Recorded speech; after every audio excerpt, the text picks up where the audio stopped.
2009 Ducksnorts annual, Geoff, you mentioned Tom Krasovic of the Union Tribune being a media member who was using advanced metrics to evaluate the game and how this was a really good thing for readers and baseball fans. Unfortunately, within a few months of the publishing of the Ducksnorts 2009 annual, Krasovic was fired. Which brings us to the question, here we are 3 years later, who are you going to for information today, and what do you recommend for fans? I'm actually still referring a lot to Krasovic. He's very active on Twitter, and he has his own blog and writes in various other places. Not always about Padres, but he's still very much in touch with what the Padres are doing, and obviously knows his stuff. So I'm keeping track of what he's doing on Twitter and elsewhere. I'm also following, I get a lot of my information from Twitter these days, either directly through Twitter or through links that are provided to me from Twitter. Krasovic, Dan Hayes at North County Times provides real good information, and of course Corey Brock at Padres.com. Those are probably my three go-to guys. I also follow some of the blogs, of course, such as Fro, Geoff Murphy, Friday Forecast. There's others out there, so it's a variety of sources. As far as fans, I think what we really want to do is find some sort of sources that you can trust, some of these that I've mentioned. And what I was trying to do is try and corroborate my information from multiple sources. So if more than one person is saying the same thing, in my mind that sort of increases the probability that that's actually what's going down, as opposed to, some guy out in the field coming up with some crazy theory.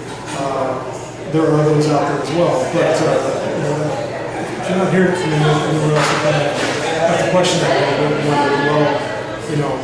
Maybe there's an agenda behind that, but it's sort of steering us into a weird place. So that's read what's out there, but always kind of maintain a healthy skepticism and a critical eye.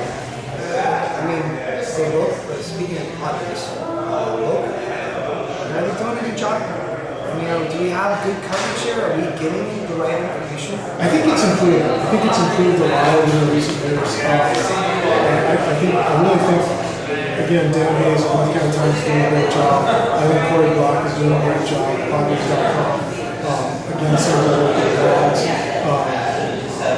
Radio-wise, the guy I like is Craig Elston, who's not actually on a radio station, but he does 619 Sports. I think he does a real nice job.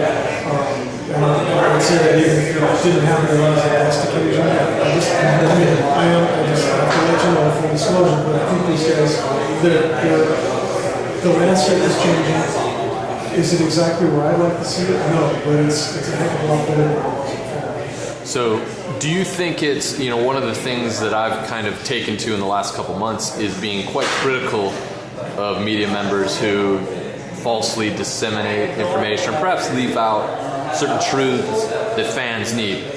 What I'm asking you, is it worth my time to be a media watchdog? Well, it's worth somebody's time. It's a good function to have because, getting back to that three-pronged thing of fans, media, and management. And, whereas you want to be keeping the management honest in what they're doing and hold them to their word, you really have to be doing the same thing in the media for that to work. Because, yes, we sort of take it on faith that they're doing their job, but again, part of our responsibility as consumers of information is to critically evaluate this stuff and say, wait a minute, if somebody's saying something that doesn't ring true to me, I can make this stuff up, especially now with the internet and so many avenues of information that are freely available. I can go look something up and either say, yeah, that's right, or no, I don't have enough information. Come on, really? And so I think in that sense, it's good to hold people accountable for these things. And not to turn this into a commercial for Twitter, but if you're on Twitter, and some people have a hard time, justifying why be on Twitter, but here we were. If you were on Twitter yesterday, almost immediately, if you were following Baseball Prospectus or Fangraphs, they had write-ups on the Rizzo trade, just like that, for people to get a little bit of information on Andrew Cashner, who we're getting back. and whether or not it was, perhaps worthwhile, because maybe you didn't have a lot of information on Andrew Kashner to begin with. And so if you're on Twitter and you're following those accounts, there was kind of a national perspective pretty quickly. Oh yeah. I mean, the availability of information, the timeliness of information is so different from what it certainly was back when I was first following baseball. You were like shaking trees to try and find anything that was going on. But for sure, there's a lot more avenues. All right, so we are behind the scenes here at Ballast Point. I'm here with Chris. Chris, can you give us a little overview of what we're about to see? You guys are about to see Ballast Point's main production facility. We also brew down at the Homebrew Mart, so be sure to check that out. We're doing all the main production beers up here, your Pale Ale, your Calico, your Black Marlin Porter, Wahoo Wheat, Sculpin, and Big Eye. And the specialties when they come around once a year. We recently have expanded over here. Anyone who's been here before? We started off up here at this location in 2005. We started before that just as the Homebrew Supply Store in 92. 96, Jack and Youssef started selling their first beer. And we were 18,000 square feet. And then just in May of this year, we got 12,000 square feet and built ourselves a brand new, huge cold room over there. Our old cold room was tiny. It was stacked full of beer. We needed a place to store more beer. We got that. It's about 5 times as big. So if you want to step into the beer mecca,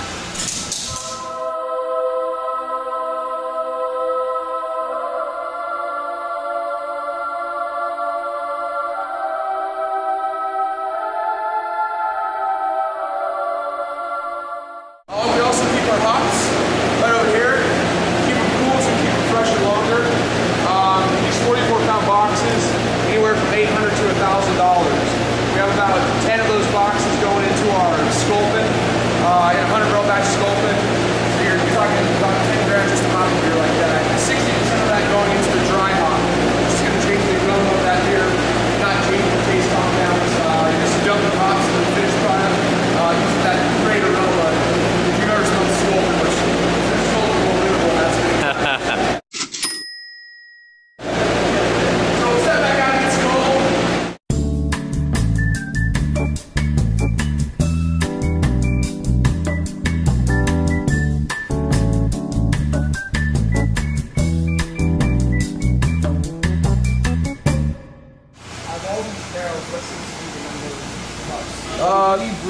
Pale Ale's our flagship beer, but the Big Eye and the Sculpin are slowly but surely catching up as we're freeing up space for them.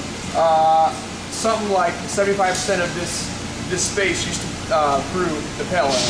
That's what kept the lights on and made us be able to make those specialty beers. But now it's slowly, these guys are catching up. Pale Ale actually just overtook Miller Lite to have the fourth most taps in San Diego. So I believe you have like a macro brew, and then Pale Ale, Ballast Point Pale Ale, San Diego product. So pretty cool, keeping up with the big guys. 85% of our business is staying in San Diego, so it's cool to see that. We're slowly but surely trying to get out to the other markets. Nobody can get enough Sculpin. Yeah, Which brings us to our next question, really. Sculpin and Big Eye are completely different tasting IPAs. Tell us about Big Eye, tell us about Sculpin, because we have quite an affinity for it. Got it. So your Sculpin, we're going to put most of the hops in here in the dry hop. Our brewers actually have to get up there in a scissor lift, dump in about 3.5 pounds per barrel of beer into the dry hop of that. That's why when you smell a beer like Sculpin, you're getting that great aroma, which I think about 90% of your taste goes through your nose anyway, so you're going to smell that beer, you're going to taste that beer. It's all hops, top forward. It's a little lighter bodied, and then your Big Eye's a little maltier, a lot more bitter. At 91 IBUs, we're going to add a lot of those hops to the boil up there. It's 100% Centennial hops. I think there's over 7 varieties of hops in the Sculpin. The Big Eye's just that one Centennial, and we're boiling most of those hops for a long period of time, releasing alpha acids into the beer, causing bitterness. So you get that bitter beer. Sculpin's more hoppy, your Big Eye's more bitter. Some people say the Big Eye's the man's IPA, Sculpin, is the girl's IPA. I don't believe that at all. They're both great, wonderful IPAs. We don't believe that either. Exactly. You gotta drink what you like.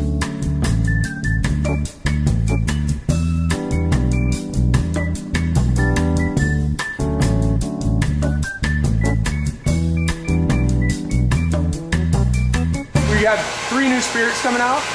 Vodka, we just sent out an order yesterday, Fugu Vodka. And then we'll have our single malt whiskey and our bourbon, both called Devil Share. Those are right around the corner and they're delicious. I got to taste our single malt whiskey. I hijacked a sip. It was wonderful. Straight out of the barrel, about 111 proof, and I've never tasted anything that good. Okay, so we've got Yellowtail, best-selling beer in San Diego for Ballast Point, yes. Correct?